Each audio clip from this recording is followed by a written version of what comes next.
Death is not the biggest fear we have. Our biggest fear is taking the risk to be alive. The risk to be alive and express what we really are. The Four Agreements by Don Miguel Ruiz. Hola, mis amores. Today I want to share with you one of the books that has transformed my life. When I first learned about the Four Agreements, I was in a space where I was trying to figure out my voice. I was trying to figure out what I wanted to do next. And he came to me by way of a podcast guest, Delilah, who shared with me a resource that had helped her. And this was the resource that she talked about. And I went and I checked it out. And it ended up being one of the most transformational books I've read. The Four Agreements really focuses on unmasking a set of beliefs that we may have that no longer serves us.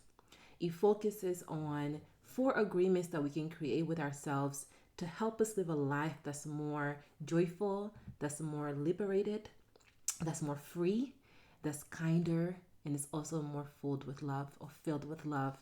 Each agreement tells the story of how we can break free from the bondage of society, the bondage of the things we've been passed down from generation to generation without really knowing whether it serves us or not.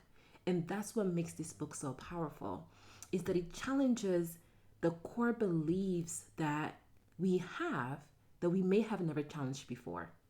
I'll briefly take you through each agreement and share with you what really I walked away with from each specific agreement.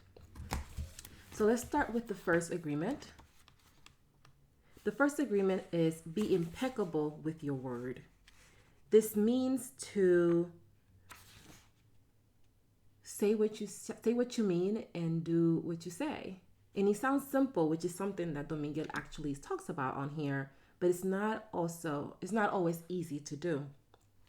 One of the things that I really walked away from this chapter is a sentence that he shares on page 28 when he says, the human mind is like a fertile ground where seeds are continually being planted. The seeds are opinions, ideas, and concepts. This really spoke to me because it helped me understand how we really allow things to fertilize in our minds and to become this breeding ground of creation. And we choose what goes on there and how it grows over time.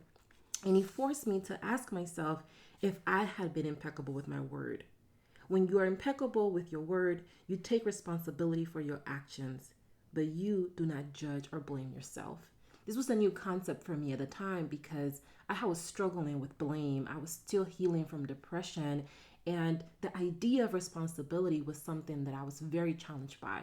But in this book, I began to practice it. And the more I practiced it, the easier it became. Let's go to the second agreement. Don't take anything personally. Being married to somebody, this has been an agreement that I've had to work on over and over again. It's easy to take things personally in your relationship because you feel like people are really out to get you. You feel like people are trying to be petty, and you feel like people are doing things to spite you. It's hard to put yourself in their shoes and understand where they're coming from. So the idea that you don't take something personally can be extremely difficult and almost impossible to come to terms with. One of the things that he says in this chapter is, do not expect people to tell you the truth because they also lie to themselves. You have to trust yourself and choose to believe or not believe what someone says to you. This was a little bit of an eye-opening for me because I didn't realize how much people were lying to themselves. I didn't realize how much I was lying to myself. But it really brought that up to me. And the idea that when we take something personally, we rob ourselves of freedom. And by leaning into this book, I was able to tap into freedom that I didn't even know I had access to. The third agreement, don't make assumptions. He says the problem with making assumptions is that we believe they are truth. And isn't that a word? Sometimes we make assumptions about people, we misunderstand them, we project onto them, and next thing you know, we have turned something that could have been so simple and small into a huge thing. We are drowning in a glass of water. And in this particular chapter, Don Miguel Ruiz invites us to think about what is costing us to make assumptions and how to walk away from those assumptions so that we can reclaim our freedom. The fourth agreement, which is actually the agreement that I find myself really struggling with, is always do your best. The idea of doing your best can be really loaded. And one of the things that I appreciate that he shares here is what happens when you don't do your best. He says, when you overdo, you deplete your body and go against yourself, and it will take you longer to accomplish your goal. This is what we call burnout. But if you do less than your best, you subject yourself to frustration, self-judgment, guilt, and regret because you know you could have done better. So by always doing your best, you will break a big spell that you have been under. To do your best is to take action because you love it, not because you're expecting a reward. Another concept that I was so challenged in this book, the idea of doing things out of love and not of expecting a reward. I feel like my whole life I've been groomed to do things out of the expectation of a reward. And he actually talks about that in the earlier chapters. He talks about how we learn with the process of punishment and reward, where we get rewarded for being a good girl or a good boy, and we get punished when we're not a good girl and we're not a good boy. And to shift out of that takes so much work. And it's liberating work because it gives you a power back and it gives you energy back. But at the same time, it's uncomfortable work because it challenges not only what you believe, but how you've developed those beliefs. And then it forces you to redefine your values in a way that you may have not considered before. And it is that discomfort, it is that challenge that makes the Four Agreements so transformational.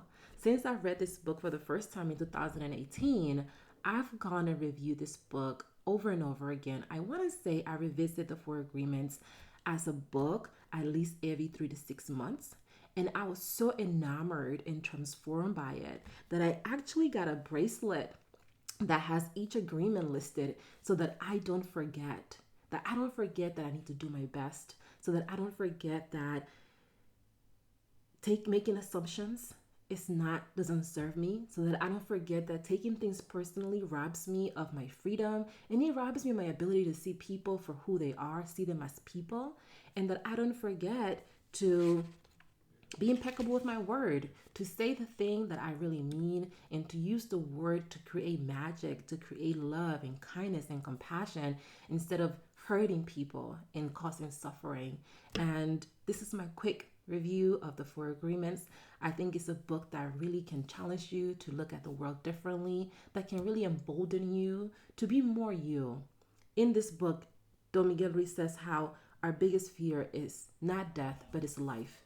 And I couldn't agree more with him. The more I live my life, the more I lean into what makes me uncomfortable, what's unfamiliar, what's different. I see over and over again how much I'm challenged by life. The idea to be unapologetic and express yourself without fear, without thinking that people are not going to support you or love you, or people are going to reject you. That it's really what we fear. That's what we're scared of. And the more we do that, the more we begin to live in a way that's rooted in kindness and love and compassion and in joy. Thank you for joining me today. I hope you have an amazing rest of your day, and I look forward to seeing you in your next video. Let me know you check out the Four Agreements, and I look forward to talking to you about it. Hasta luego.